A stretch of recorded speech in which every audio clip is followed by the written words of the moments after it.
ਭਾਰਤ ਦੀ ਧਰਤੀ ਤੋਂ ਬਾਕੀ ਸਾਰੇ ਧਰਮਾਂ ਨੂੰ ਉਹ ਕਹਿੰਦੇ ਆ ਵੀ ਜਾਂ ਤਾਂ ਤੁਸੀਂ ਹਿੰਦੂ ਫੋਲਡ ਵਿੱਚ ਆ ਜਾਓ, ਹਿੰਦੂ ਹੋਣਾ ਮੰਨ ਲਓ, ਤੇ ਜਾਂ ਫਿਰ ਤੁਸੀਂ ਆਪਦੇ ਖਾਤਮੇ ਦਾ ਉਡੀਕ ਕਰੋ।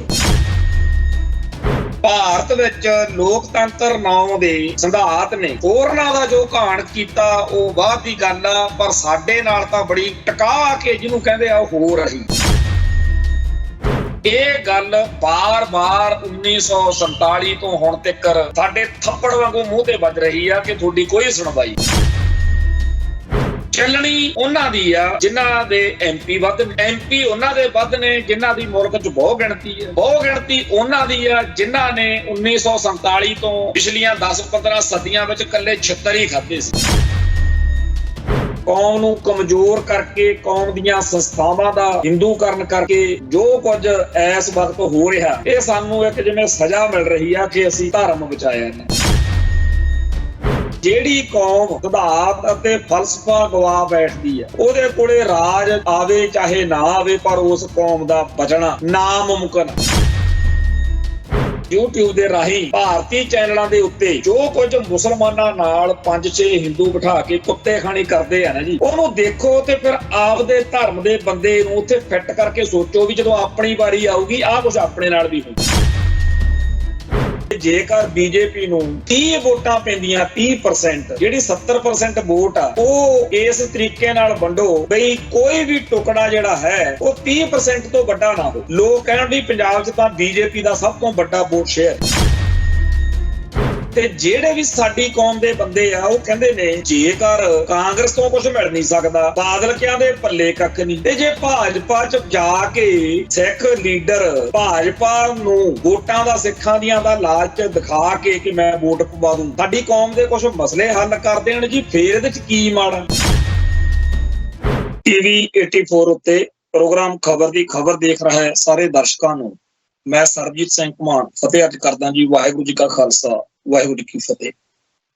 ਭਾਰਤ ਦੇ ਪ੍ਰਧਾਨ ਮੰਤਰੀ ਨਰਿੰਦਰ ਮੋਦੀ ਨੇ ਪ੍ਰਧਾਨ ਮੰਤਰੀ ਬਣਨ ਤੋਂ ਬਾਅਦ ਪਹਿਲੀ ਵਾਰ RSS ਦੇ ਹੈੱਡਕੁਆਟਰ 'ਚ ਗੇੜਾ ਮਾਰਿਆ ਤੇ ਉੱਥੇ ਜਿਹੜੀਆਂ ਗੱਲਾਂ ਬਾਤਾਂ ਕੀਤੀਆਂ ਉਹ ਅਖਬਾਰਾਂ ਦੇ ਹਿਸਾਬ ਨਾਲ ਛਪੀਆਂ ਨੇ ਤੇ ਕਿਹਾ ਬਈ ਭਾਰਤ ਦੇ ਅਮਰ ਸੱਭਿਆਚਾਰ ਦਾ ਬੋਹੜ ਹੈ RSS, ਯਾਨੀ ਕਿ ਜਿਹੜਾ ਭਾਰਤ ਦਾ ਸਾਰਾ ਸਿਵਲਾਈਜੇਸ਼ਨ ਆ, ਜਿਹੜੀ ਸਿੱਖ ਸਿਵਲਾਈਜੇਸ਼ਨ, ਹਿੰਦੂ ਸਿਵਲਾਈਜੇਸ਼ਨ, ਸਾਰੀਆਂ ਇਕੱਠੀਆਂ ਕਰਕੇ ਉਹਨਾਂ ਨੇ ਇੱਕ ਇਹਨੂੰ ਭਾਰਤੀ ਸੱਭਿਆਚਾਰ ਕਹਿਣਾ ਸ਼ੁਰੂ ਕੀਤਾ ਹੋਇਆ, ਆਪਾਂ ਨੂੰ ਪਤਾ।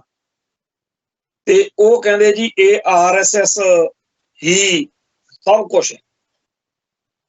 ਹੁਣ RSS ਦੇ ਬਾਰੇ ਆਪਣੀ ਕੌਮ ਦੇ ਕਿਸੇ ਬਿਰਲੇ ਬਾਂਝੇ ਨੂੰ ਹੀ ਸ਼ਾਇਦ ਨਾ ਪਤਾ ਹੋਵੇ, ਜਾਂ ਜਿਹੜੇ ਮਸਲੇ ਨੇ ਉਹਨਾਂ ਨੂੰ ਕੀ ਕਹਿਣਾ, ਬਾਕੀ ਤਾਂ ਸਭ ਨੂੰ ਪਤਾ ਹੈ ਬਈ ਸਿੱਖਾਂ ਦਾ ਜਾਂ ਬਾਕੀ ਘੱਟ ਗਿਣਤੀਆਂ ਦਾ ਭੋਗ ਪਾ ਕੇ ਸਾਰੇ ਭਾਰਤ ਦੇ ਵਿੱਚ ਇੱਕ ਧਰਮ, ਇੱਕ ਬੋਲੀ, ਇੱਕ ਪਹਿਰਾਵਾ, ਇਸ ਤਰੀਕੇ ਨਾਲ ਜਿਵੇਂ ਕੋਈ ਬਾਗ ਦੇ ਵਿੱਚ ਚਾਹਵੇ ਵੀ ਸਾਰੇ ਤਰ੍ਹਾਂ ਦੇ ਦਰਖਤ ਪੱਟ ਕੇ ਸਾਰੇ ਅੰਬ ਦੇ ਦਰਖਤ ਲਾਉਣੇ, ਜਾਂ ਕੋਈ ਕਵੇ ਵੀ ਮੈਂ ਬਾਕੀ ਸਾਰੇ ਤਰ੍ਹਾਂ ਦੇ ਫੁੱਲ ਜਿਹੜੇ ਆ ਉਹ ਖਤਮ ਕਰਕੇ ਸਿਰਫ ਗੇਂਦੇ ਦੇ ਫੁੱਲ ਰੱਖਣੇ। ਸੋ ਭਾਰਤ ਦੀ ਧਰਤੀ ਤੋਂ ਬਾਕੀ ਸਾਰੇ ਧਰਮਾਂ ਨੂੰ ਉਹ ਕਹਿੰਦੇ ਆ ਵੀ ਜਾਂ ਤਾਂ ਤੁਸੀਂ ਹਿੰਦੂ ਫੋਲਡ ਵਿੱਚ ਆ ਜਾਓ, ਹਿੰਦੂ ਹੋਣਾ ਮੰਨ ਲਓ, ਤੇ ਜਾਂ ਫਿਰ ਤੁਸੀਂ ਆਪਦੇ ਖਾਤਮੇ ਦਾ ਉਡੀਕ ਕਰੋ। ਸੋ ਇਸ ਚੱਕਰ ਦੇ ਵਿੱਚ ਬੜੀ ਲੰਮੀ ਚੌੜੀ ਰਣਨੀਤੀ ਬਣਾ ਕੇ ਅਗਲੇ ਲੱਗੇ ਹੋਏ ਨੇ। ਜਿਹੜਾ ਬੀਤਿਆ ਵਕਤ ਇਤਿਹਾਸ ਦਾ ਲੰਘ ਕੇ ਗਿਆ ਉਹਦੇ ਵਿੱਚ ਜਿਹੜੀਆਂ ਕੌਮਾਂ ਕੋਲੇ, ਜਿਨ੍ਹਾਂ ਕਬੀਲਿਆਂ ਕੋਲੇ, ਜਿਨ੍ਹਾਂ ਲੋਕਾਂ ਕੋਲੇ ਫੌਜੀ ਤਾਕਤ ਹੁੰਦੀ ਸੀ, ਹਥਿਆਰਬੰਦ ਤਾਕਤ ਹੁੰਦੀ ਸੀ, ਬਾਹੂਬਲ ਹੁੰਦਾ ਸੀ, ਉਹਨਾਂ ਦੇ ਰਾਜ ਭਾਗ ਬਣ ਜਾਂਦੇ ਸੀ ਤੇ ਉਹ ਆਪਦੇ ਹਿਸਾਬ ਨਾਲ ਜਦੋਂ ਰਾਜ ਭਾਗ ਚਲਾਉਂਦੇ ਸੀ ਤਾਂ ਵੀ ਮਾੜਾ ਮੋਟਾ ਕਿਸੇ ਨਾ ਕਿਸੇ ਰੂਪ ਦੇ ਵਿੱਚ ਇਨਸਾਫ ਦਾ ਤਕਾਜ਼ਾ ਬਣਿਆ ਰਹਿੰਦਾ ਸੀ। ਆਪਾਂ ਬੀਤੇ ਇਤਿਹਾਸ ਦੀਆਂ ਬਹੁਤ ਸਾਰੀਆਂ ਬੇਰਹਿਮ ਤੇ ਬੇਕਿਰਕ ਕਹਾਣੀਆਂ ਵੀ ਸੁਣਦੇ ਹਾਂ, ਪਰ ਇਹੋ ਜਿਹੀਆਂ ਕਥਾ ਕਹਾਣੀਆਂ ਵੀ ਆਪਾਂ ਸਾਰੇ ਸੁਣਦੇ ਹਾਂ ਕਿ ਕਿਵੇਂ ਰਾਜਿਆਂ ਨੇ ਬਾਦਸ਼ਾਹਾਂ ਨੇ ਆਪਦੇ ਵੱਲੋਂ ਇਨਸਾਫ ਕਰਾਉਣ ਦੀ ਰੁਚੀ ਵੀ ਦਿਖਾਈ। ਹੁਣ ਡੈਮੋਕ੍ਰੇਸੀ ਦਾ ਯੁੱਗ ਆ। ਬਾਕੀ ਮੁਲਕਾਂ ਦੇ ਵਿੱਚ ਇਸ ਲੋਕਤੰਤਰ ਨਾਂ ਦੇ ਨਵੇਂ ਸਿਆਸੀ ਸਿਧਾਂਤ ਨੇ ਕਿੰਨਾ ਕੁ ਕਿਸੇ ਨੂੰ ਫਾਇਦਾ ਦਿੱਤਾ, ਇਹ ਤਾਂ ਉਹ ਮੁਲਕ ਜਾਣਦੇ ਹੋਣਗੇ।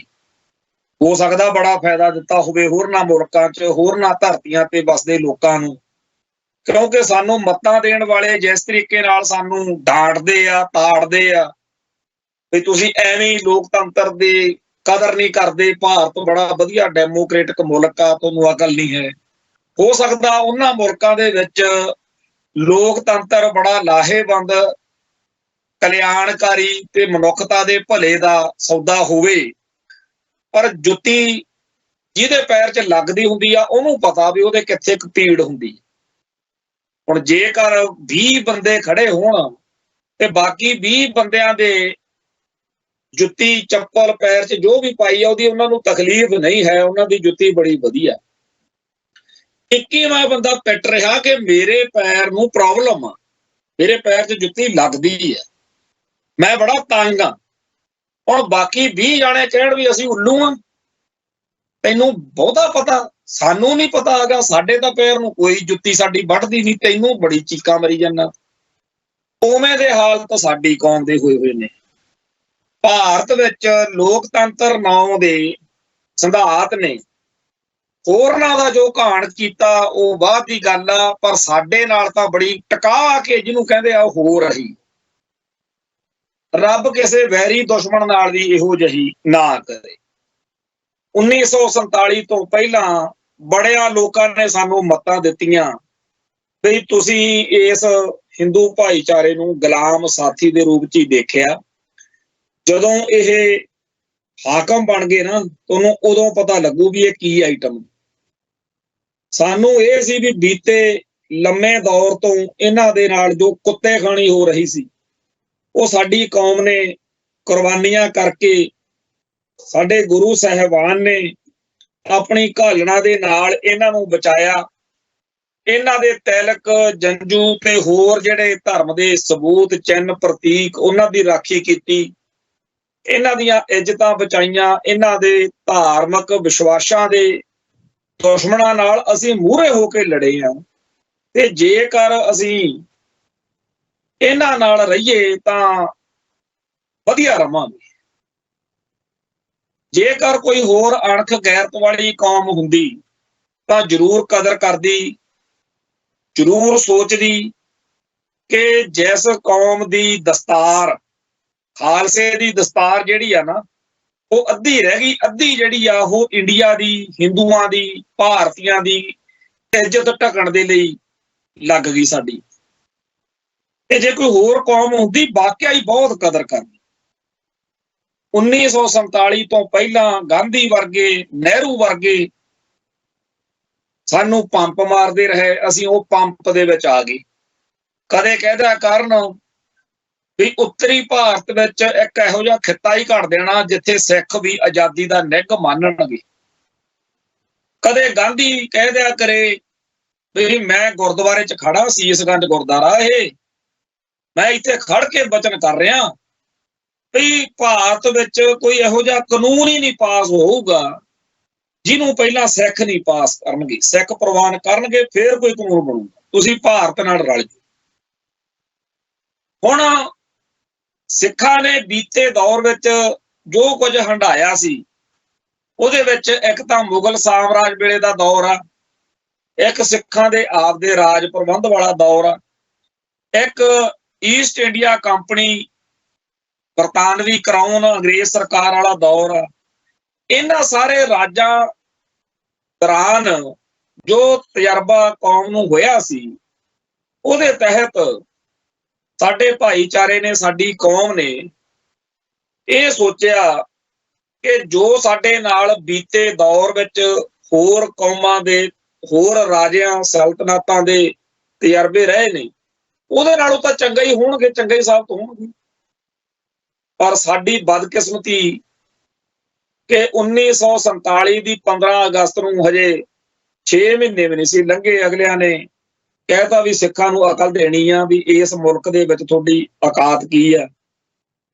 ਸਰਕੂਲਰ ਜਾਰੀ ਕਰਤਾ, ਸਿੱਖਾਂ ਨੂੰ ਜਰਾਇਮ ਪੇਸ਼ਾ ਕਰਾਰ ਦੇਤਾ, ਸਿੱਖਾਂ ਦੇ ਉੱਤੇ ਜ਼ੁਲਮ ਦਾ ਜ਼ਬਰ ਦਾ ਉਹੀ ਕੰਮ ਜਿਹੜਾ ਪਹਿਲੀਆਂ ਹੋਰ ਬਾਦਸ਼ਾਹੀਆਂ ਨੇ ਕੀਤਾ ਸੀ ਉਹੀ ਸਾਡੇ ਨਾਲ ਫੇਰ ਸ਼ੁਰੂ ਹੋ ਗਿਆ। ਸੰਵਿਧਾਨ ਬਣਿਆ, ਕਹਿੰਦੇ ਜੀ ਡਾਕਟਰ ਅੰਬੇਦਕਰ ਨੇ ਬਣਾਇਆ। ਵੈਸੇ ਉਹ ਤਾਂ ਇਹ ਗੱਲ ਕਹਿ ਕੇ ਗਏ ਆ, ਉਹਨਾਂ ਦੀਆਂ ਲਿਖਤਾਂ ਪੜ੍ਹੀਆਂ ਨੇ ਮੈਂ ਪਹਿਲੋਂ। ਮੈਂ ਵੀ ਇਸ ਚੱਕਰ ਦੇ ਵਿੱਚ ਕਈ ਵਾਰੀ ਬਹਿਸਦਾ ਹੁੰਦਾ ਸੀ ਵੀ ਨਹੀਂ ਜੀ ਡਾਕਟਰ ਅੰਬੇਦਕਰ ਨੇ ਲਿਖਿਆ। ਹੁਣ ਵੀ ਕਈ ਕਮਲ ਮਾਰਦੇ ਆ, ਪਰ ਡਾਕਟਰ ਅੰਬੇਦਕਰ ਨੇ ਖੁਦ ਮੰਨਿਆ ਵੀ ਮੇਰਾ ਕੰਮ ਤਾਂ ਇੱਕ ਮੁਨਸ਼ੀ ਵਾਂਗੂ ਸੀ, ਇੱਕ ਸੰਵਿਧਾਨ ਘੜਨ ਵਾਲੀ ਕਮੇਟੀ ਸੀ, ਉਹਦਾ ਮੈਂ ਵੀ ਮੈਂਬਰ ਸੀਗਾ, ਮੈਂ ਵੀ ਉਹਦੇ ਵਿੱਚ ਸੀਗਾ, ਪਰ ਮੇਰਾ ਰੋਲ ਅਹਿਮ ਜ਼ਰੂਰ ਸੀ, ਪਰ ਸਾਰੀ ਗੱਲ ਮੇਰੀ ਨਹੀਂ ਚੱਲੀ। ਸੋ ਉਸ ਸੰਵਿਧਾਨ ਦੇ ਵਿੱਚ ਅਗਲਿਆਂ ਨੇ ਜੋ ਸਿਸਟਮ ਬਣਾਇਆ, ਜਿਹਨੂੰ ਡੈਮੋਕ੍ਰੇਸੀ ਕਹਿੰਦੇ ਆ, ਵੀ ਵੋਟਾਂ ਪਿਆ ਕਰਨਗੀਆਂ, MLA MP ਪੰਚਾਇਤ ਚੋਣਾਂ, ਇਹ ਚੋਣਾਂ ਦੇ ਰਾਹੀਂ ਮੁਲਕ ਦਾ ਸਰਕਾਰਾਂ ਬਣਨਗੀਆਂ, ਸਰਕਾਰ ਏਦਾਂ ਚੱਲੂ ਓਦਾਂ ਚੱਲੂ। ਇਹ ਸਾਰੀਆਂ ਗੱਲਾਂ ਦੇ ਹਿਸਾਬ ਨਾਲ ਸਾਡੇ ਭਾਈਚਾਰੇ ਨੂੰ ਅਕਲ ਹੀ ਨਹੀਂ ਆਈ ਵੀ ਇਸ ਹਿਸਾਬ ਨਾਲ ਤਾਂ ਤੁਸੀਂ ਪੰਜਾਬ ਦੇ ਵਿੱਚ ਜਿਹੜੀਆਂ 13 MP ਸੀਟਾਂ ਨੇ, ਇਹਨਾਂ 13 ਲੀਡਰਾਂ ਦੇ ਨਾਲ, 13 ਚਿਹਰਿਆਂ ਨਾਲ ਤੁਹਾਡਾ ਕੀ ਬਣ ਜੂ। ਉੱਥੇ 500 ਤੋਂ ਉੱਪਰ ਹੋਰ ਲੋਕ ਬੈਠੇ ਆ ਜਿਨ੍ਹਾਂ ਦੇ ਦਿਲ ਦਿਮਾਗ ਦੇ ਵਿੱਚ ਪੰਜਾਬ ਨਾਲ ਜਾਂ ਪੰਥ ਨਾਲ ਇੱਕ ਸ਼ਰੀਕੇ ਦੀ ਭਾਵਨਾ, ਇੱਕ ਦੁਸ਼ਮਣੀ ਦੀ ਭਾਵਨਾ। ਉਹਨਾਂ ਨੂੰ ਤਾਂ ਤੁਸੀਂ ਐ ਲੱਗਣਾ ਜਿਵੇਂ ਜਾੜ ਹੇਠ ਮਸਾਂ ਆਏ, ਉਹਨਾਂ ਨੇ ਤੁਹਾਨੂੰ ਕਿੱਥੇ ਬਖਸ਼ਣਾ। ਚਲੋ 13 ਦੀ ਬਜਾਏ ਆਪਾਂ ਝੂਠ ਝਾਟ ਬੋਲ ਕੇ ਲਾ ਲਓ ਵੀ ਆਪਾਂ ਹੋਰ ਨਾ ਸੂਬਿਆਂ ਚੋਂ ਵੀ 5-4 ਜਿੱਤ ਕੇ ਆ ਜਾਓ। ਜੇ ਪੱਗਾਂ ਵਾਲੇ 20 ਬੰਦੇ ਵੀ ਹੋਈਏ, ਸਰਦਾਰ ਬੰਦੇ, ਸਿੱਖ ਬੰਦੇ 20 ਬੰਦੇ ਵੀ ਪਾਰਲੀਮੈਂਟ ਵਿੱਚ ਹੋਈਏ, ਉੱਥੇ ਕੋਈ ਸੁਣਵਾਈ ਹੋ ਸਕਦੀ? ਬਿਲਕੁਲ ਨਹੀਂ ਹੋ ਸਕਦੀ। ਕੌਣ ਸੁਣਦਾ ਜੀ ਉੱਥੇ? ਜਦੋਂ 1966 ਵਿੱਚ ਸਰਦਾਰ ਕਪੂਰ ਸਿੰਘ ਨੇ ਇੱਕ ਤਕਰੀਰ ਕੀਤੀ, ਉਹ ਤਕਰੀਰ ਜਿਹੜਾ ਵੀ ਪੰਥਕ ਜਾਂ ਖਾਲਿਸਤਾਨੀ ਸੋਚ ਵਾਲਾ ਉਹਨੂੰ ਇੱਕ ਤਰੀਕੇ ਨਾਲ ਰੱਟੇ ਲਾਈ ਫਿਰਦਾ, ਕਿਉਂਕਿ ਉਹਦੇ ਵਿੱਚ ਸਭ ਤੋਂ ਵਧੀਆ ਤਰੀਕੇ ਨਾਲ ਕੌਮ ਦਾ ਜਿਹੜਾ ਕੇਸ ਆ ਉਹ ਪੇਸ਼ ਕੀਤਾ ਗਿਆ। ਸਿੱਖਾਂ ਨਾਲ ਵਿਸਾਖਾ ਬਹੁਤ ਵਧੀਆ ਤਕਰੀਰ। ਉਹ ਤਕਰੀਰ ਉਦੋਂ ਦਿੱਤੀ ਸੀ ਜਦੋਂ ਪੰਜਾਬ ਰੀਆਰਗੇਨਾਈਜੇਸ਼ਨ ਐਕਟ 1966, ਯਾਨੀ ਕਿ ਪੰਜਾਬ ਨੂੰ ਬਣਾਉਣ ਵਾਲਾ ਜਿਹੜਾ ਸੂਬਾ, ਉਹ ਜਿੱਦਣ ਕਾਨੂੰਨ ਪਾਸ ਹੋਣਾ ਸੀ, ਉਹਦੇ ਵਿੱਚ ਸਾਰੇ ਨੁਕਸ ਗਿਣਾ ਕੇ ਕਿ ਅਸੀਂ ਸੂਬਾ ਤਾਂ ਮੰਗਦੇ ਸੀ, ਅਸੀਂ 15-20 ਸਾਲ ਐਡਾ ਇੱਥੇ ਜ਼ੁਲਮ ਝੱਲਿਆ, ਪਰ ਜਿਹੋ ਜਿਹਾ ਸੂਬਾ ਤੁਸੀਂ ਸਾਡੇ ਸਿਰ ਮੜ ਰਹੇ ਹੋ ਇਹ ਨਹੀਂ ਸੀ ਚਾਹੀਦਾ। ਪਰ ਉੱਥੇ ਸਰਦਾਰ ਕਪੂਰ ਸਿੰਘ ਜਦੋਂ ਬੋਲ ਰਹੇ ਹੋਣੇ ਆ ਤਾਂ ਜਿਹੜਾ 500 ਉੱਥੇ ਸਾਰੇ ਭਾਰਤ ਦਾ MP ਬੈਠਾ ਹੈ, ਉਹ ਕਹਿ ਰਿਹਾ ਹੋਣਾ ਕਿ ਸਰਦਾਰ ਜੀ 2 ਘੰਟੇ ਹੋਰ ਲਾ ਲਓ, ਚਾਹੇ ਬੋਲ ਰਹੇ ਹੋ ਨਾ 2 ਘੰਟੇ ਹੋਰ ਲਾ ਲਓ, ਤੇ ਇਹਦੇ ਨਾਲੋਂ ਵੀ ਜ਼ਿਆਦਾ ਵੱਡੀਆਂ ਗੱਲਾਂ ਕਰ ਲਓ, ਕਿਉਂਕਿ ਪਾਰਲੀਮੈਂਟ ਦੇ ਵਿੱਚ ਤੁਹਾਨੂੰ ਖੁੱਲ੍ਹ ਹੈ। ਪਰ ਹੋਣੀ ਚੱਲਣੀ ਸਾਡੀ ਆ ਜੋ ਅਸੀਂ ਚਾਹਾਂਗੇ। ਇਹ ਗੱਲ ਬਾਰ-ਬਾਰ 1947 ਤੋਂ ਹੁਣ ਤੱਕ ਸਾਡੇ ਥੱਪੜ ਵਾਂਗੂ ਮੂੰਹ ਤੇ ਵੱਜ ਰਹੀ ਆ ਕਿ ਤੁਹਾਡੀ ਕੋਈ ਸੁਣਵਾਈ। ਚੱਲਣੀ ਉਹਨਾਂ ਦੀ ਆ ਜਿਨ੍ਹਾਂ ਦੇ MP ਵੱਧ ਨੇ, MP ਉਹਨਾਂ ਦੇ ਵੱਧ ਨੇ ਜਿਨ੍ਹਾਂ ਦੀ ਮੁਲਕ 'ਚ ਬਹੁ ਗਿਣਤੀ ਹੈ, ਬਹੁ ਗਿਣਤੀ ਉਹਨਾਂ ਦੀ ਆ ਜਿਨ੍ਹਾਂ ਨੇ 1947 ਤੋਂ ਪਿਛਲੀਆਂ 10-15 ਸਦੀਆਂ ਵਿੱਚ ਇਕੱਲੇ ਛਿੱਤਰ ਹੀ ਖਾਧੇ ਸੀ, ਜਿਨ੍ਹਾਂ ਨੇ ਕਦੇ ਵੀ ਅਣਖ ਗੈਰਤ ਵਾਲੀ ਗੱਲ, ਯੋਧਿਆਂ ਵਾਲੀ ਗੱਲ, ਭਾਰਤ ਦੀ ਧਰਤੀ ਲਈ, ਭਾਰਤ ਦੀ ਇੱਜ਼ਤ ਲਈ ਕਦੇ ਚੱਜ ਹਾਲ ਨਾਲ ਕਦੇ ਪੈਰ ਗੱਡ ਕੇ ਲੜਾਈ ਨਹੀਂ ਲੜੀ। ਤੇ ਅੱਜ ਉਹ ਟਿਚਰਾਂ ਕਰਦੇ ਆ ਉਸ ਕੌਮ ਨੂੰ ਜਿਹਨੇ ਜਦੋਂ ਇਸ ਧਰਤੀ ਉੱਤੇ ਆਗਾਜ਼ ਹੋਇਆ ਨਾ, ਪਹਿਲੀ ਪਾਤਸ਼ਾਹੀ ਵੇਲੇ ਜਦੋਂ ਬਾਬਰ ਆਇਆ, ਉਦੋਂ ਹੀ ਜਾਬਰ ਕਹਿ ਕੇ ਜ਼ੁਲਮ ਦੇ ਖਿਲਾਫ, ਤਾਨਾਸ਼ਾਹੀ ਦੇ ਖਿਲਾਫ, ਅਤਿਆਚਾਰ ਦੇ ਖਿਲਾਫ ਜੋ ਸਾਨੂੰ ਪਾਠ ਪੜ੍ਹਾ ਦਿੱਤਾ ਹੈ, ਸਿੱਖ ਉਹਦੇ ਤੋਂ ਭੱਜ ਨਹੀਂ ਸਕਦਾ। ਸਿੱਖ ਦੇ ਅੰਦਰ ਜ਼ੁਲਮ ਦੇ ਖਿਲਾਫ ਲੜਨ ਦਾ ਇੱਕ ਇਹੋ ਜਿਹਾ ਮਾਦਾ ਹੈ, ਇੱਕ ਇਹੋ ਜਿਹੀ ਸਪਿਰਿਟ ਹੈ, ਇਹੋ ਜਿਹੀ ਭਾਵਨਾ ਹੈ ਕਿ ਜਿਹੜਾ ਮਰਜ਼ੀ ਹਾਕਮ ਹੋਵੇ, ਜਿੰਨਾ ਮਰਜ਼ੀ ਜ਼ਾਲਮ ਹੋਵੇ, ਸਿੱਖ ਉਹਦੇ ਖਿਲਾਫ ਲੜਦਾ ਹੀ ਲੜਦਾ ਹੈ। ਜਦੋਂ ਜ਼ੁਲਮ ਹੋ ਰਿਹਾ ਹੁੰਦਾ ਸਿੱਖ ਤੇ, ਉਹਨੂੰ ਚੇਤੇ ਆਉਂਦੇ ਆ ਪਹਿਲੇ ਪਾਤਸ਼ਾਹ ਜਿਨ੍ਹਾਂ ਨੇ ਬਾਬਰ ਨੂੰ ਜਾਬਰ ਕਿਹਾ। ਉਹ ਸਾਡੇ ਇਤਿਹਾਸ ਦੇ ਅੰਗ ਚੇਤੇ ਆਉਂਦੇ ਆ, ਜਦੋਂ ਜ਼ਾਲਮਾਂ ਨੇ ਸਾਡੇ ਉੱਤੇ ਜ਼ੁਲਮ ਕੀਤਾ। ਛੋਟੇ ਸਾਹਿਬਜ਼ਾਦਿਆਂ ਦੀ ਅਜੀਮ ਸ਼ਹਾਦਤ ਤੇ ਵੱਡੇ ਸਾਹਿਬਜ਼ਾਦਿਆਂ ਦਾ ਮੈਦਾਨੇ ਜੰਗ ਵਿੱਚ ਜੂਝ ਕੇ ਲੜ ਕੇ ਸ਼ਹੀਦ ਹੋਣਾ, ਇਹ ਸਾਰਾ ਕੁਝ ਸਾਨੂੰ ਪ੍ਰੇਰਨਾ ਦਿੰਦਾ, ਅਸੀਂ ਜ਼ੁਲਮ ਦੇ ਖਿਲਾਫ ਲੜਦੇ ਹਾਂ। ਜਿਸ ਧਰਮ ਨੇ, ਜਿਸ ਧਰਤੀ ਨੇ ਪਾਪ ਦੇ, ਅਤਿਆਚਾਰ ਦੇ, ਜ਼ੁਲਮ ਦੇ ਖਿਲਾਫ ਲੜਨ ਦਾ ਮਾਦਾ ਸਾਨੂੰ ਦਿੱਤਾ, ਉਸ ਧਰਮ ਨੂੰ ਪ੍ਰਣਾਏ ਹੋਣ ਕਰਕੇ ਅਸੀਂ ਤਾਂ ਪਹਿਲੇ ਦਿਨ ਤੋਂ ਹੀ, ਸਾਡਾ ਤਾਂ ਇਤਿਹਾਸ ਦਾ ਕੱਲਾ ਵਰਕਾ ਜਿਹੜਾ ਉਹ ਖੂਨ ਨਾਲ ਰੰਗਿਆ ਹੋ, ਤੇ ਇਸ ਕੁਰਬਾਨੀਆਂ ਵਾਲੇ, ਇਸ ਸ਼ਹਾਦਤਾਂ ਵਾਲੇ ਇਤਿਹਾਸ ਦੇ ਵਾਰਸ ਆ ਜਿਹੜੇ, ਅੱਜ ਉਹ ਮਥਾਜ ਨੇ ਉਹਨਾਂ ਲੋਕਾਂ ਦੇ ਜਿਨ੍ਹਾਂ ਨੇ ਧੜਾ ਧੜ ਨਿਆਣੇ ਜੰਮ ਕੇ ਆਬਾਦੀ ਇੰਨੀ ਵਧਾਈ ਹੋਈ ਆ ਵੀ MP ਉਹਨਾਂ ਦੇ ਹੀ ਬਣਨੇ। ਸਿੱਖਾਂ ਦੀ ਪੂਰੀ ਆਬਾਦੀ ਡਟ ਕੇ, ਜੋੜ ਲਾ ਕੇ, ਪੰਜਾਬੀ ਬੋਲਦੇ ਲੋਕ ਜਾਂ ਗੁਰੂ ਨਾਨਕ ਨਾਮ ਲੇਵਾ ਲੋਕ ਜੋੜ ਕੇ ਤੁਸੀਂ ਕਦੇ ਵੀ 20 ਤੋਂ ਵੱਧ ਨਹੀਂ MP ਬਣਾ ਸਕਦੇ। ਤੇ ਇਸ ਮਾਹੌਲ ਵਿੱਚ ਆਪਾਂ ਸੋਚੋ ਕਿ ਇਹ ਜਿਹੜੀ ਡੈਮੋਕ੍ਰੇਸੀ ਆ, ਜਿਹੜੇ ਮਿਥ ਕੇ ਉਸੇ ਪਾਰਲੀਮੈਂਟ ਦੇ ਵਿੱਚ ਤੁਹਾਡੇ ਖਿਲਾਫ ਅਤੇ ਪਾਸ ਹੁੰਦੇ ਆ, ਤੁਹਾਡੇ ਫੈਸਲੇ ਹੁੰਦੇ, ਉੱਥੇ ਦੋ ਤਰ੍ਹਾਂ ਦੀ ਸਿੱਧੀ ਗੱਲ ਹੈ।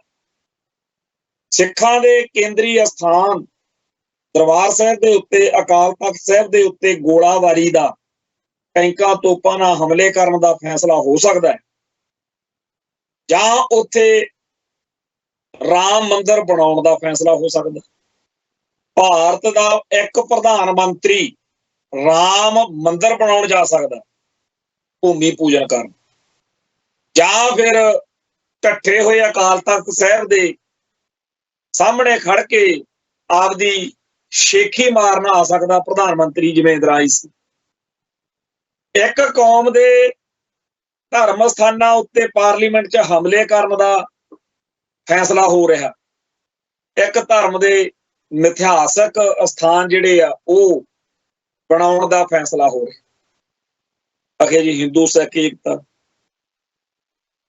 ਹਿੰਦੂ ਸਿੱਖ ਏਕਤਾ ਦੇ ਛੁਣਛਣੇ ਦੇ ਨਾਚ ਉੱਤੇ ਸਾਡੇ ਭਾਈਚਾਰੇ ਨੇ ਨੱਚ ਕੇ ਜੋ ਧਮਾਲਾਂ ਪਾਈਆਂ, ਉਹਦੇ ਰੌਲੇ ਵਿੱਚ ਉਹਨਾਂ ਲੋਕਾਂ ਦੇ ਉੱਤੇ ਜਿਹੜੀਆਂ ਜ਼ੁਲਮ ਦੀਆਂ ਚੀਕਾਂ ਸਾਡੇ ਭਾਈਚਾਰੇ ਦੇ ਉੱਤੇ ਜੋ ਹੋਇਆ, ਉਹ ਫੇਰ ਵੀ ਦੱਬੀਆਂ ਦਵਾਈਆਂ ਨਹੀਂ ਜਾ ਸਕੀ।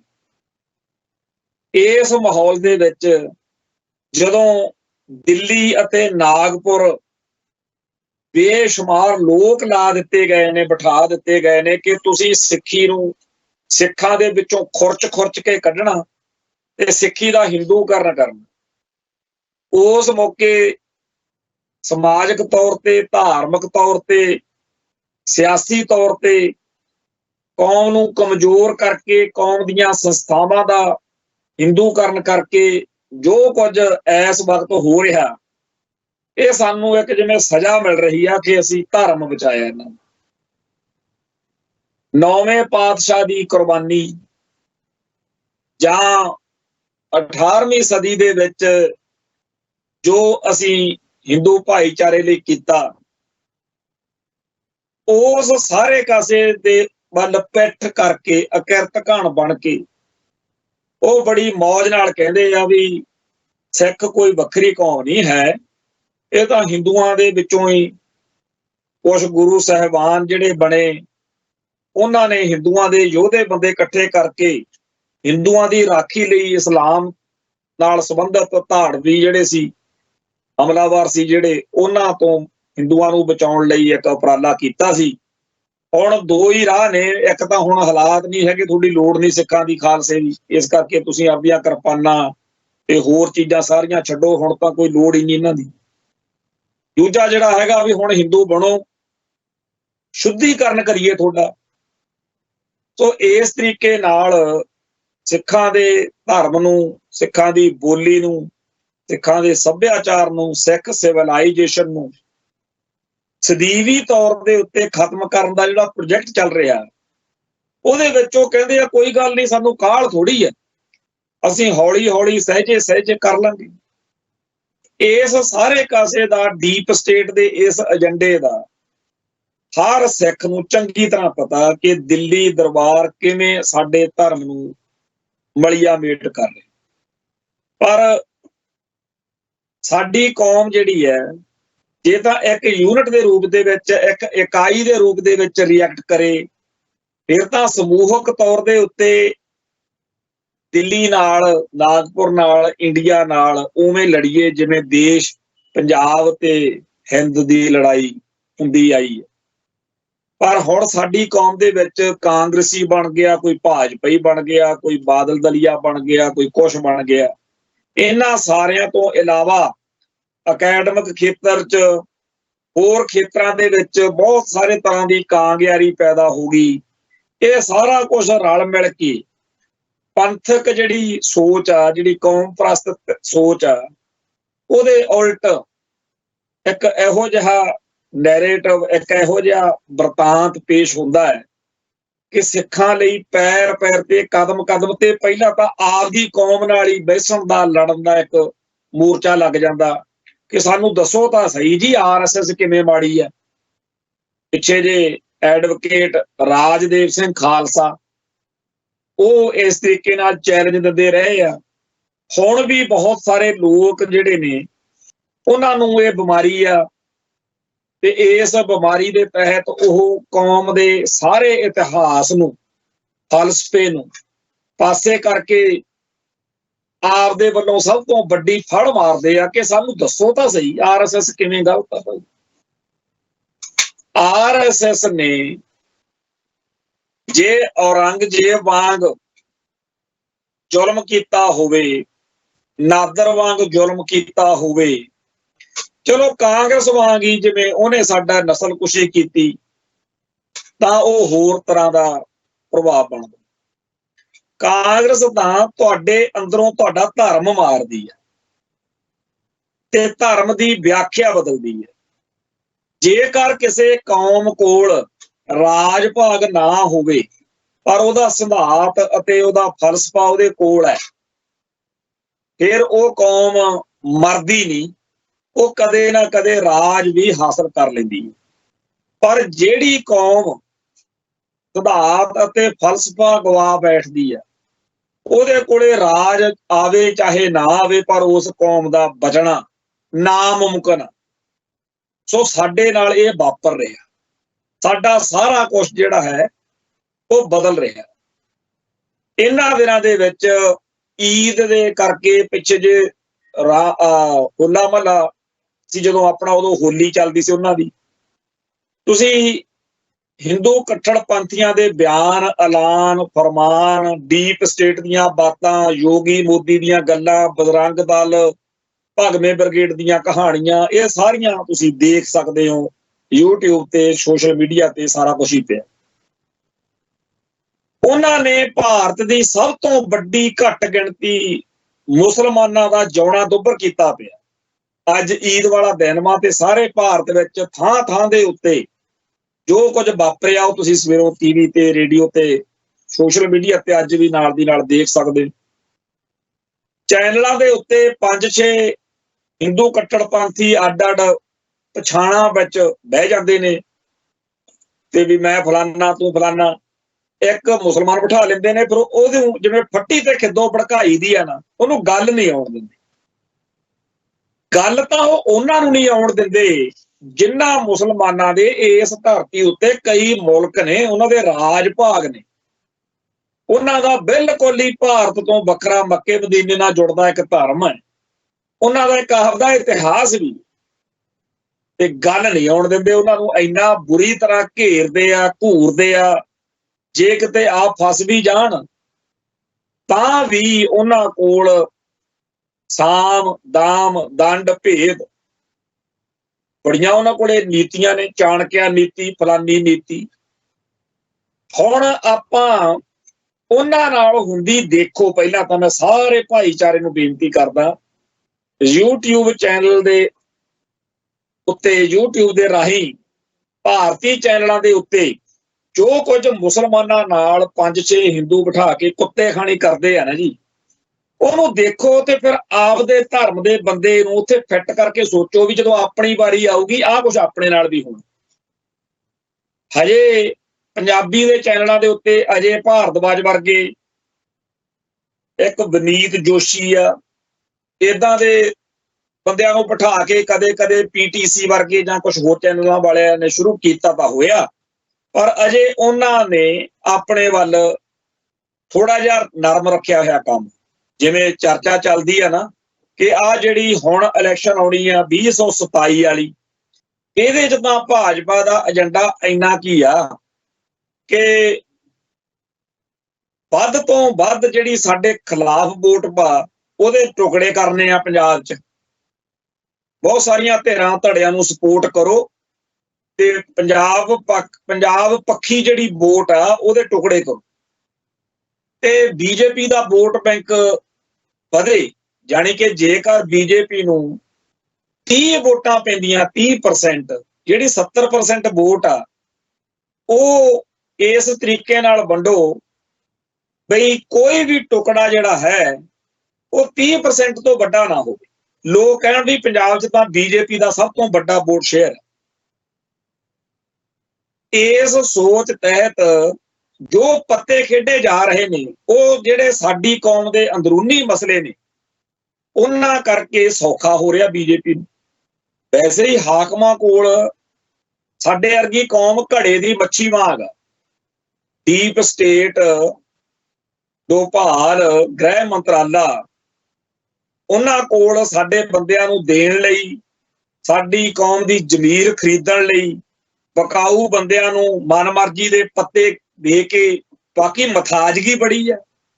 ਉਸ ਤੋਂ ਅਗਲੀ ਗੱਲ, ਲੋਕਾਂ ਦੇ ਕੰਮ ਬੜੇ ਫਸੇ ਹੋਏ ਨੇ। ਸਾਡੇ ਬੜੇ ਬੰਦੇ ਆ, ਚਾਹੇ ਮਨਜਿੰਦਰ ਸਿੰਘ ਸਰਸੇ ਨੂੰ ਦੇਖ ਲਓ, ਚਾਹੇ ਬਾਬੇ ਧੁੰਮੇ ਨੂੰ ਦੇਖ ਲਓ, ਚਾਹੇ ਕਿਸੇ ਕਾਲਕੇ ਨੂੰ ਦੇਖ ਲਓ, ਚਾਹੇ ਕਿਸੇ ਹੋਰ ਨੂੰ।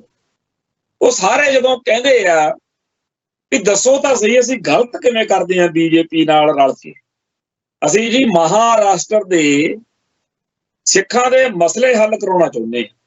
ਬਾਬੇ ਧੁੰਮੇ ਦੀ ਇਸ ਗੱਲ ਦਾ ਆਪਣੇ ਕੋਲੇ ਕੀ ਜਵਾਬ? ਲੋਕ ਕਹਿਣਗੇ ਵੀ ਤੁਸੀਂ ਤਾਂ ਕੁਝ ਕਰਨ ਜੋਗੇ ਨਹੀਂ। ਜੇ ਬਾਬੇ ਧੁੰਮੇ ਰਾਹੀਂ ਉਹਨਾਂ ਦੇ ਮਸਲੇ ਹੱਲ ਹੁੰਦੇ ਆ ਤੇ ਤੁਹਾਨੂੰ ਕੀ, ਤੁਹਾਡਾ ਕੀ ਢਿੱਡ ਦੁਖਦਾ? ਚਲੋ, ਮਨਜਿੰਦਰ ਸਿੰਘ ਸਰਸਾ ਕਹਿੰਦਾ ਵੀ ਸਿੱਖਾਂ ਦੇ ਉਹ ਮਸਲੇ ਜਿਹੜੇ ਮੈਂ ਕਦੇ ਵੀ ਬਾਹਰ ਰਹਿ ਕੇ ਹੱਲ ਨਹੀਂ ਕਰ ਸਕਦਾ, ਕਰਵਾ ਸਕਦਾ, ਉਹ ਮੈਂ ਅੰਦਰ ਵੜ ਕੇ ਬੀਜੇਪੀ 'ਚ ਕਰਾਊਂਗਾ। ਚਲੇ ਗਏ। ਫਿਰ ਸਰਚਾਂਦ ਸਿੰਘ, ਇਕਬਾਲ ਸਿੰਘ ਲਾਲਪੁਰਾ, ਹੋਰ ਇੱਕ ਲੰਮੀ ਕਤਾਰ ਆ ਜਿਨ੍ਹਾਂ ਸਾਰਿਆਂ ਨੂੰ ਇਹੀ ਗੱਲ ਸੁੱਝਦੀ ਆ ਤੇ ਉਹ ਕਹਿੰਦੇ ਨੇ। ਤੇ ਜਿਹੜੇ ਵੀ ਸਾਡੀ ਕੌਮ ਦੇ ਬੰਦੇ ਆ ਉਹ ਕਹਿੰਦੇ ਨੇ ਕਿ ਹੁਣ ਕਾਂਗਰਸੀ ਸਿੱਖਾਂ ਤੋਂ ਤਾਂ ਕੋਈ ਗੱਲ ਬਣਦੀ ਨਹੀਂ। ਉਹਨਾਂ ਨੇ ਤਾਂ ਆਪਣਾ ਅਕਾਲ ਤਖ਼ਤ ਢਾਹਤਾ ਸੀ, ਉਹਨਾਂ ਨੇ ਆਪਣੀ ਨਸਲਕੁਸ਼ੀ ਕੀਤੀ ਸੀ, ਆਪਾਂ ਇੰਦਰਾ ਮਾਰੀ, ਬੇਅੰਤ ਸਿੰਘ ਮਾਰਿਆ। ਹੁਣ ਜਿਹੜੇ ਉਹਨਾਂ ਦੇ ਵਾਰਸ ਨੇ ਜੇ ਦੁਬਾਰਾ ਸੱਤਾ 'ਚ ਆਉਣਗੇ ਉਹ ਤਾਂ ਸਿੱਖਾਂ ਦੇ ਨਾਲ ਉਹੀ ਕੁਝ ਕਰਨਗੇ। ਆਏ ਨੇ ਜਦੋਂ, ਉਹਨਾਂ ਨੇ ਕੀਤਾ ਕੀ ਆ?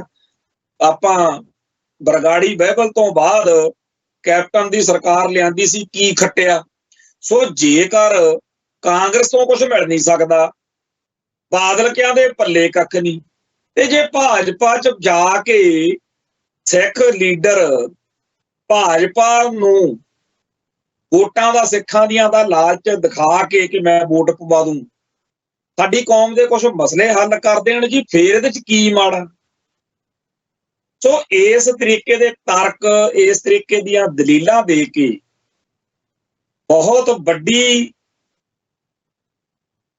ਇੱਕ ਲਾਮਡੋਰੀ ਆ ਜਿਹੜੀ ਉਹ ਬੀਜੇਪੀ ਦੀ ਹਮਾਇਤ ਵਿੱਚ ਜਾ ਰਹੀ। ਇਹਨਾਂ ਬੰਦਿਆਂ ਰਾਹੀਂ ਬੀਜੇਪੀ ਕੌਮ ਦਾ, ਸਿੱਖਾਂ ਦਾ ਕੋਈ ਮਸਲਾ ਹੱਲ ਕਰੇ, ਪਤਾ ਨਾ ਕਰੇ, ਪਰ ਸਿੱਖਾਂ ਦੇ ਧਰਮ ਬਾਰੇ, ਬੋਲੀ ਬਾਰੇ, ਸੱਭਿਆਚਾਰ ਬਾਰੇ ਜਦੋਂ ਅਟੈਕ ਹੋਣਾ ਉਦੋਂ ਇਹ ਬੰਦੇ ਤਾਂ ਬੋਲਣਗੇ ਨਹੀਂ ਨਾ।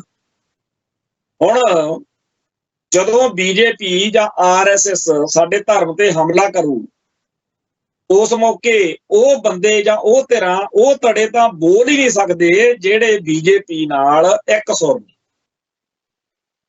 ਕੋਈ ਕਹੂਗਾ ਮੈਨੂੰ ਹਰਿਆਣਾ ਕਮੇਟੀ ਦੇ ਵਿੱਚ ਐਡਾ ਪ੍ਰਧਾਨ ਬਣਾਤਾ, ਮੈਂ ਕਾਹਤੋਂ ਬੋਲਾਂ। ਇਵੇਂ ਹੀ ਕੋਈ ਕਹੂਗਾ ਜੀ ਮੈਨੂੰ ਦਿੱਲੀ ਕਮੇਟੀ 'ਚ ਫਲਾਨਾ ਬਣਾਤਾ, ਕੋਈ ਕਹੂ ਮੈਨੂੰ ਪੰਜਾਬ 'ਚ ਅਹੁਦਾ ਦੇਤਾ। ਜਿਹੜੇ ਲੋਕਾਂ ਦੇ ਦਿਮਾਗ ਦੇ ਵਿੱਚ ਅਜੇ ਮੇਰੀ ਗੱਲ ਨਹੀਂ ਵੜ ਰਹੀ, ਉਹਨਾਂ ਨੂੰ ਬੇਨਤੀ ਆ ਕਿ ਪੰਜਾਬ ਆ ਜਾਓ, ਜੇ ਪੰਜਾਬ ਵਿੱਚੋਂ ਤਾਂ ਮੈਨੂੰ ਮਿਲੋ। ਸਭ ਤੋਂ ਜਿਹੜਾ ਆਮ ਜਿਹਾ ਲੱਗ ਸਕਦਾ ਮਹਿਕਮਾ ਉਹ ਵਿੱਦਿਆ ਮਹਿਕਮਾ, ਐਜੂਕੇਸ਼ਨਲ ਸਿਸਟਮ।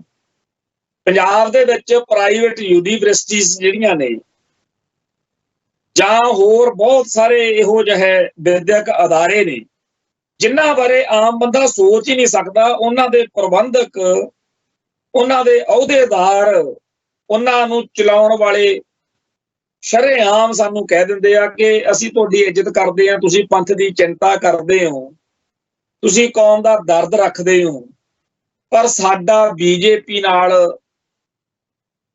ਸਹਿਮਤ ਹੋਏ ਬਗੈਰ ਤੁਰਨਾ ਔਖਾ, ਗੁਜ਼ਾਰਾ ਔਖਾ। ਇੱਕ ਸੱਜਣ ਨਾਲ ਚਰਚਾ ਹੋਈ ਵੀ ਤੁਸੀਂ ਤਾਂ ਜੀ ਐਜੂਕੇਸ਼ਨਲ ਕੰਮ ਕਰਦੇ ਹੋ, ਤੁਸੀਂ ਕਾਹਤੋਂ?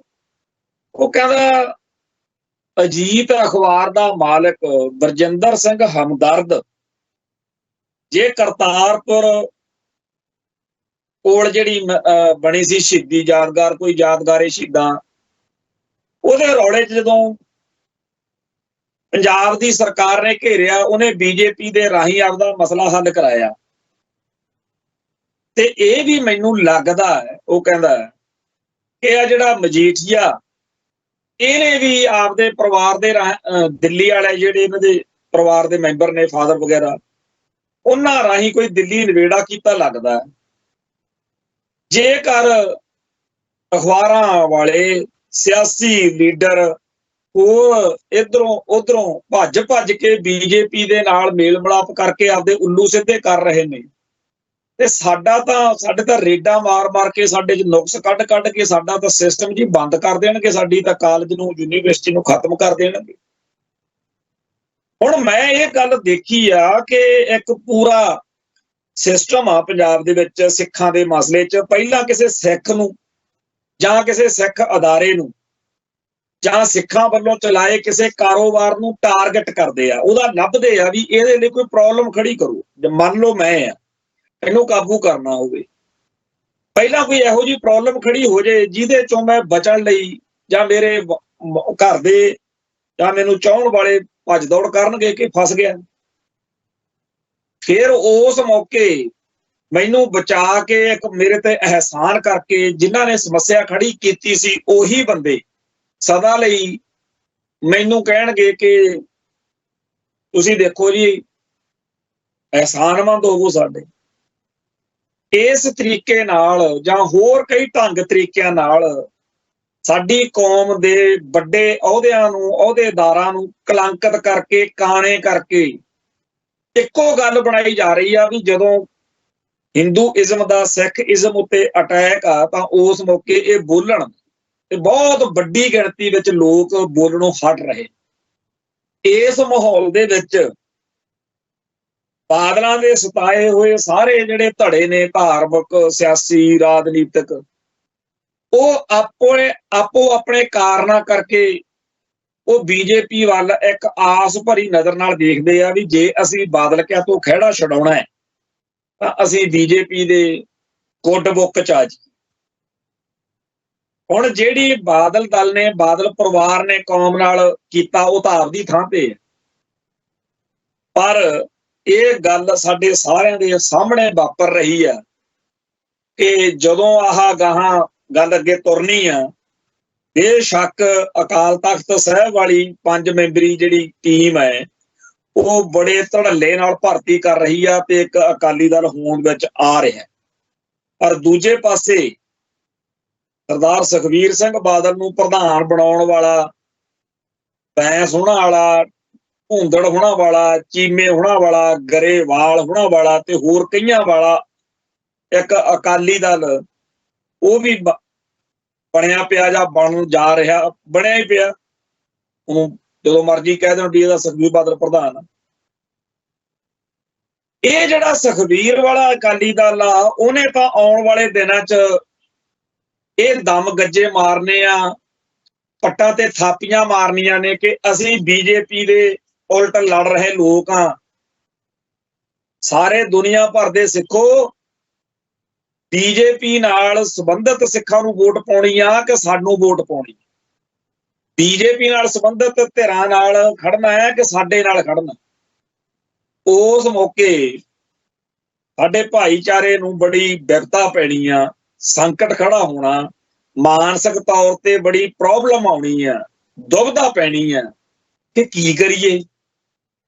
ਇੱਕ ਪਾਸੇ ਉਹ ਬਾਦਲ ਸੈਨਾ ਹੈ, ਬਾਦਲ ਦਲ ਵਾ, ਜਿਨ੍ਹਾਂ ਨੇ ਬੀਤੇ ਦੌਰ ਦੇ ਵਿੱਚ ਜਦੋਂ ਇਹਨਾਂ ਨੂੰ ਕੋਈ ਟੋਕਦਾ ਰੋਕਦਾ ਸੀ ਉਦੋਂ ਗੰਦ ਬਕਦੇ ਸੀ, ਗਾਲਾਂ ਕੱਢਦੇ ਸੀ ਵੀ ਸਾਡਾ 9 ਮਾਸ ਦਾ ਰਿਸ਼ਤਾ ਖਰਾਬ ਕਰਦੇ। ਹੁਣ ਇਸ ਮੌਕੇ ਉਹ ਤਾਂ ਡਟ ਕੇ ਬਦਲ ਕੇ ਬੀਜੇਪੀ ਦੇ ਉਲਟ, ਤੇ ਜਿਹੜੇ ਲੋਕ ਬਾਦਲਕਿਆਂ ਤੋਂ ਦੁਖੀ ਹੋ ਕੇ ਉਲਟ ਹੋ ਕੇ ਸਰਗਰਮ ਨੇ, ਬੀਜੇਪੀ ਉਹਨਾਂ ਦੇ ਸਿਰ ਤੇ ਹੱਥ ਰੱਖਦੀ ਜਾਪ ਰਹੀ। ਜਦੋਂ ਇੱਥੇ ਬਜਟ ਵਾਲੇ ਦਿਨ ਬਾਬੇ ਧੁੰਮੇ ਹੁਣਾਂ ਵਾਲਾ ਮਾਰਚ ਆਇਆ ਤਾਂ ਉਹਦੇ ਬਾਰੇ ਮੀਡੀਆ ਦੇ ਵਿੱਚ ਚਰਚਾ ਛਿੜੀ ਕਿ ਦਾਦੂਵਾਲ ਜੀ, ਕਾਲਕਾ ਜੀ ਤੇ ਹੋਰ ਕਈ ਜੀ, ਇਹਨਾਂ ਸਾਰੇ ਜੀਆਂ ਦੀਆਂ ਲਗਾਮਾਂ ਜਿਹੜੀਆਂ ਨੇ ਉਹ ਤਾਂ ਭਾਜਪਾ ਦੇ ਹੱਥ 'ਚ ਨੇ, ਇਹ ਤਾਂ ਭਾਜਪਾ ਵਾਲੇ ਕਰ ਰਹੇ ਨੇ। ਇਹੀ ਗੱਲ ਬਾਦਲ ਦਲ ਵਾਲੇ ਕਹਿ ਰਹੇ ਨੇ ਕਿ ਜਿਹੜਾ ਆ ਸਾਰੀ ਮੂਵ ਚੱਲ ਰਹੀ ਆ ਜਥੇਦਾਰਾਂ ਵਾਲੇ ਮਸਲੇ ਤੇ, ਇਹਦੇ ਪਿੱਛੇ ਬੀਜੇਪੀ ਆ। ਬੀਜੇਪੀ ਹੈ ਜਾਂ ਨਹੀਂ ਜਾਂ ਕਿੰਨੀ ਕੁ ਹੈ, ਇਹ ਤਾਂ ਗੱਲ ਇੱਕ ਅਲੱਗ ਚੈਪਟਰ ਆ।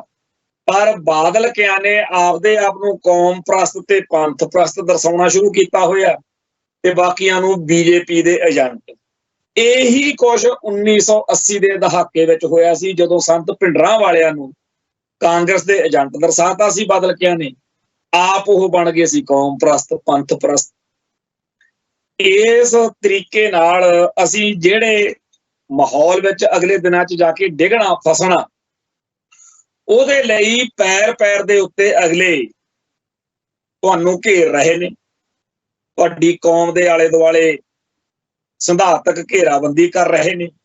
ਹੁਣੇ ਮੇਰੇ ਸਾਹਮਣੇ ਇੱਕ ਬਿਆਨ ਆਇਆ ਸਰਦਾਰ ਸਿਮਰਨਜੀਤ ਸਿੰਘ ਮਾਨ ਦਾ, ਉਹ ਕਹਿੰਦੇ ਮੈਂ ਸਿੱਖਾਂ ਦਾ ਅਲੱਗ ਮੁਲਕ ਚਾਹੁੰਦਾ, ਸਿੱਖਾਂ ਦਾ ਅਲੱਗ ਮੁਲਕ ਖਾਲਿਸਤਾਨ ਹੋਣਾ ਚਾਹੀਦਾ ਤੇ ਅਸੀਂ ਜੈ ਹਿੰਦ ਨਹੀਂ ਕਹਿਣਾ, ਮੈਂ ਸਿੱਖ ਹਾਂ ਤੇ ਮੈਂ ਫਤਿਹ ਗਜਾਉਂ। ਇਹ ਉਹਨਾਂ ਦੀ ਇਸ ਗੱਲ ਦਾ ਅਰਥ ਕੀ ਆ? ਉਹੀ ਜਿਹੜਾ ਅਕਾਲ ਤਖਤ ਸਾਹਿਬ ਨਾਲ ਖੜਾ ਸਿੱਖ ਆ ਤੇ ਜਿਹੜਾ ਦਿੱਲੀ ਨਾਲ ਖੜਾ ਸਿੱਖ ਆ, ਉਹਨਾਂ 'ਚ ਫਰਕ। ਦਿੱਲੀ ਨਾਲ ਖੜੇ ਸਿੱਖ ਨੂੰ ਅਕਾਲ ਤਖਤ ਸਾਹਿਬ ਵੱਲ ਪਿੱਠ ਹੋ ਜਾਂਦੀ। ਜਿਹਨੇ ਅਕਾਲ ਤਖਤ ਸਾਹਿਬ ਨਾਲ ਨਿਭਣਾ, ਜਿਹਨੇ ਪੰਥ ਨਾਲ ਨਿਭਣਾ, ਉਹਦੇ ਲਈ ਗੱਲ ਹੋਰ ਆ। ਜਿਵੇਂ ਅੱਜ ਭਾਰਤ ਦੇ ਪ੍ਰਧਾਨ ਮੰਤਰੀ ਅਮਿਤ ਸ਼ਾਹ ਨੇ ਕਿਹਾ ਵੀ ਗੁਰੂ ਸਾਹਿਬਾਨ ਨੇ ਭਾਰਤ ਦੀ ਸੰਸਕ੍ਰਿਤੀ ਲਈ, ਸੱਭਿਆਚਾਰ ਲਈ ਕੁਰਬਾਨੀਆਂ ਕੀਤੀਆਂ ਤੇ ਸਾਡੀ ਪਰੰਪਰਾ ਨੂੰ ਗੁਰੂ ਸਾਹਿਬਾਨ ਨੇ ਪੁਨਰਜੀਵਿਤ ਕੀਤਾ। ਹੁਣ ਇਹ ਗੱਲ ਇੱਕ ਕੌਮ ਪ੍ਰਸਤ ਸਿੱਖ ਨੂੰ ਤਾਂ ਅੰਦਰ ਤੱਕ ਬੰਨ ਕੇ ਧਰ ਦਿੰਦੀ ਆ ਜਦੋਂ ਅਮਿਤ ਸ਼ਾਹ ਦਾ ਇਹ ਬਿਆਨ ਸਾਡੇ ਸਾਹਮਣੇ ਆਉਂਦਾ ਹੈ ਬਈ ਉਹ ਇਹ ਕਹਿ ਰਿਹਾ ਵੀ ਗੁਰੂ ਸਾਹਿਬਾਨ ਹਿੰਦੂ ਸੀ, ਔਰੰਗਜ਼ੇਬ ਨਾਲ, ਬਾਬਰ ਨਾਲ ਜਿਹੜੀ ਲੜਾਈ ਲੜੀ ਗੁਰੂ ਸਾਹਿਬਾਨ ਨੇ, ਉਹ ਹਿੰਦੂ ਬਣ ਕੇ ਲੜੀ ਤੇ ਗੁਰੂ ਸਾਹਿਬਾਨ ਨੇ ਹਿੰਦੂ ਪਰੰਪਰਾ ਨੂੰ ਹੀ ਪੁਨਰ ਸਰਜੀਤ ਕੀਤਾ, ਜਿਹੜੀਆਂ ਕੁਰਬਾਨੀਆਂ ਕੀਤੀਆਂ। ਇਹ ਗੱਲ ਬਿਨਾਂ ਕਿਹਾ ਅਮਿਤ ਸ਼ਾਹ ਨੇ ਕਿਹਾ, ਉਹਦੇ ਅਰਥ ਇਹੀ ਨੇ ਵੀ ਸਾਡੀ ਪਰੰਪਰਾ ਨੂੰ ਪੁਨਰ ਸਰਜੀਤ ਕੀਤਾ। ਪਰ ਇਹ ਤਕਲੀਫ ਕਦੇ ਵੀ ਉਹਨਾਂ ਸਿੱਖਾਂ ਨੂੰ ਹੋ ਸਕਦੀ ਹੈ ਜਿਹੜੇ ਬੀਜੇਪੀ ਨਾਲ ਸੰਬੰਧਿਤ ਹੋ ਗਏ। ਇਹ ਤਕਲੀਫ ਕੌਮ ਪ੍ਰਸਤ ਸਿੱਖ ਨੂੰ, ਪੰਥ ਪ੍ਰਸਤ ਸਿੱਖ ਨੂੰ ਹੋਊਗੀ ਕਿ ਸਾਡੇ ਧਰਮ ਦੇ ਉੱਤੇ, ਸਾਡੇ ਇਤਿਹਾਸ ਦੇ ਉੱਤੇ ਜਿਸ ਬ੍ਰਾਹਮਣਵਾਦ ਨੇ 5 ਸਦੀਆਂ ਤੋਂ ਵੈਰ ਰੱਖਿਆ ਹੋਇਆ, ਹੁਣ ਉਹ ਖੜੇ ਖੜੋਤੇ ਨੂੰ ਹੀ ਤੁਹਾਡੇ ਧਰਮ ਨੂੰ ਪੱਟ ਕੇ ਹਿੰਦੂ ਗਰਦਾਨਾਂ ਨੂੰ ਤੁਰਿਆ ਹੋਇਆ। ਇਹੀ ਗੱਲ RSS ਦਾ ਏਜੰਡਾ। ਇਸ ਏਜੰਡੇ ਦੇ ਖਿਲਾਫ ਲੜਨਾ ਉਵੇਂ ਹੀ ਆ ਜਿਵੇਂ ਜਨੇਊ ਵੇਲੇ ਤੋਂ ਜਿਹੜੀ ਲੜਾਈ ਚੱਲਦੀ ਹੈ ਨਾ, ਜਦੋਂ ਪਹਿਲੇ ਪਾਤਸ਼ਾਹ ਨੇ ਜਨੇਊ ਤੋਂ ਇਨਕਾਰ ਕੀਤਾ ਤੇ ਉਹ ਹਥਿਆਰਾਂ ਵਾਲੀ ਇੱਕ ਧਿਰ ਵਾ ਵੀ ਹਥਿਆਰਾਂ ਨਾਲ ਸਿੱਖਾਂ ਨੂੰ ਮਾਰੂ, ਇੱਕ ਸਿੱਖੀ ਨੂੰ ਮਾਰਨ ਵਾਲੀ ਗੱਲ। ਪਰ ਇਹ ਨਾ ਸਿੱਖਾਂ ਨੂੰ ਮਾਰਦੇ ਆ ਨਾ ਸਿੱਖੀ ਨੂੰ ਮਾਰਦੇ। ਆਹ ਜਿਹੜੇ ਅਮਿਤ ਸ਼ਾਹ ਟਾਈਪ ਲੋਕ ਨੇ ਨਾ ਜੀ, ਇਹ ਤਾਂ ਖੜੇ ਖੜੋਤੇ ਅੰਮ੍ਰਿਤਧਾਰੀ ਸਿੰਘ ਨੂੰ ਕਹਿੰਦੇ ਆ ਵੀ ਤੂੰ ਹਿੰਦੂ ਬਣ। ਇਹ ਨਹੀਂ ਵੀ ਤੁਹਾਡਾ ਗਾਤਰਾ ਹੋਣਾ, ਉਹ ਕਹਿੰਦੇ ਤੂੰ ਪਾਠ ਕਰਿਆ ਕਰ, ਗੁਰਦੁਆਰੇ ਜਾਇਆ ਕਰ, ਪਰ ਤੇਰੀ ਜਿਹੜੀ ਮਨੋ ਅਵਸਥਾ, ਤੁਹਾਡਾ ਨੈਰੇਟਿਵ ਆ, ਜਿਹੜਾ ਤੁਹਾਡੇ ਧਰਮ ਦੀ ਵਿਆਖਿਆ, ਤੁਹਾਡਾ ਸਿਧਾਂਤਕ ਜਿਹੜਾ ਨਜ਼ਰੀਆ, ਉਹ ਸਿੱਖੀਜ਼ਮ ਵਾਲਾ ਨਹੀਂ ਰਹਿਣ ਦੇਣਾ। ਬਹੁਤ ਹੀ ਸਲੀਕੇ ਨਾਲ, ਬਹੁਤ ਹੀ ਤਰੀਕੇ ਨਾਲ ਤੁਹਾਡੇ ਧਰਮ ਦਾ ਨਾਸ਼ ਵੀ ਕਰਨਾ ਹੈ ਤੇ ਤੁਹਾਨੂੰ ਇਹ ਵੀ ਕਹਾਉਣਾ ਕਿ ਸ਼ੁਕਰ ਆ ਜੀ, ਤੁਹਾਡਾ ਧੰਨਵਾਦ, ਇਨਸੇ ਵੀ ਮਿਲੀਏ ਸਲੀਕੇ ਵਾਲੇ ਲੋਕ ਹੈ, ਸਾਰ ਵੀ ਕਲਮ ਕਰੇਂਗੇ तो अह ते राम। बड़े प्यार ना सर थोड़ा ते जेकर कोई सिख दा विरोध करेगा, सिखां दा हिंदूकरण होण दा, सिखिज्म उत्ते हिंदूइज्म दे इस हमले दा विरोध करेगा तां सारा भारत ते भारत नालों पहिला साडे भाईचारे दा बकाऊ माल तैयार बैठा मुठियां च थुक्की, जिवें कह रहे हुण भी तेरा सिर वड्ढण लगे आ, तूं हिलदा काहतों आ, गर्दन सही नहीं कट्टी जानी तेरी, सही सही कटा ना, हिलिया ना कर। सो सिख कदे भी इस हालत नूं बर्दाश्त नहीं कर सकता। सिख नूं लड़ना पैना, पर लड़ीए किवें ते किवें लड़ीए दे नाल नाल किहदे खिलाफ लड़ीए। ये होर तरह की जंग वा, इहदे विच AK-47 नहीं, इहदे विच ज्ञान हासिल करना पैना, आपदे धर्म बारे, आपदे बाणी बारे, आपदे बाणे बारे, सिख रवायतां बारे, सिख फलसफे बारे पढ़ना पैना। साडे धर्म दे विच जिथे जिथे सिक्खी दे महल विच कमजोरियां करके किले दीयां दीवारां तोड़ के उन्हां ने अंदर ब्राह्मणवाद सुट्टिया होया, उहनूं समझना पैना भी ये सिख चीज नहीं है। 5 सदियां तो सिक्खी दे महल दीयां बुनियादां हिलाउण लई, नीहां हिलाउण लई लगे होए लोकां दे इस मौके राज भाग हत्थ च आया होया, उन्हां ने कोई कसर नहीं छड्डणी। इस करके अमित शाह, मोदी, योगी, डोभाल ते होर बहुत तरीके नाल डटे हुए ने जी। पूरे मुल्क की सत्ता उन्हां दे कोल है ते अगे हुंदा सी भी जदों जुल्म हुंदा सी किसे ते सिख लड़दे सी, हुण सिखां ने किसे मुसलमान दे लई, किसे होर लई की लड़ लैना।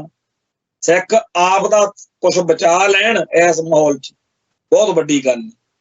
खालिस्तान की लोड़ इसे करके ही है ना भी साडा खालसा सिद्धांत बच जाए, ते अगले कहंदे आ भी थोड़े धर्म नूं इन्ना क पल्यूट कर देना भी छेती कीते तां तुहानूं असीं खालिस्तान दिंदे नहीं, जे लै भी गए तां फिर 5 सदियां तुसीं इसे गल ते पिट्टी जाओगे कि आ सिख चीज आ कि ये गैर सिख चीज। खालसे दे अंदर खोट रला के, खालसे दा हिंदूकरण करके, खालसाई इतिहास नूं मिथिहास दी लेप चाढ़ के, सिख इज़म नूं हिंदू इज़म दा रंग चाढ़ के जो चाल चली जा रही है खालसा जी, इहनूं समझो तां कि आपां अपने इतिहास ते फलसफे नूं अगली नस्ल दे हवाले कर सकीए। नहीं तां ओह दिन आउणगे जदों असीं करपिया करांगे, पिटिया करांगे ते साडी कौम दे लोकां नूं समझ नहीं लग्या करनी। इस मौके भी बहुत सारे पढ़े लिखे सूझवान विद्वान सज्जण जिन्हां नूं आपदी विद्या दा इन्ना हंकार आ कि साडे वर्गियां दीयां सिद्ध पद्धरियां गल्लां, देसी लहजे च कीतियां होईयां गल्लां उन्हां नूं लगदे एवें मरी जांदे आ, इन्हां अकल उकल है नहीं सिखां नूं, एवें ये भौंकी जांदे ने। पर सानूं पता कि साडी लड़ाई की आ, सानूं ये समझ आ कि साडा दुश्मन की कर रिहा। साडे कोल आपदी गल नूं पेश करन लई ओहो जिहे सुंदर सुंदर सलीके वाले वधिया वधिया शब्द नहीं होने, पर सानू ये जरूर पता कि सानू लड़ना पैना, क्योंकि इस लड़ाई तो बगैर होर कोई राह ही नहीं। आओ आपदे फर्ज सांभीए, आपदियां जिम्मेवारियां सांभीए, कौम दे संघर्ष नूं तुहाडी लोड़ आ, अपने फर्ज पछाणो। इत्थे ही समाप्ति है जी, फिर मिलांगे। नानक नाम चढ़दी कला, तेरे भाणे सरबत दा भला। वाहिगुरू जी का खालसा, वाहिगुरू जी की फतेह।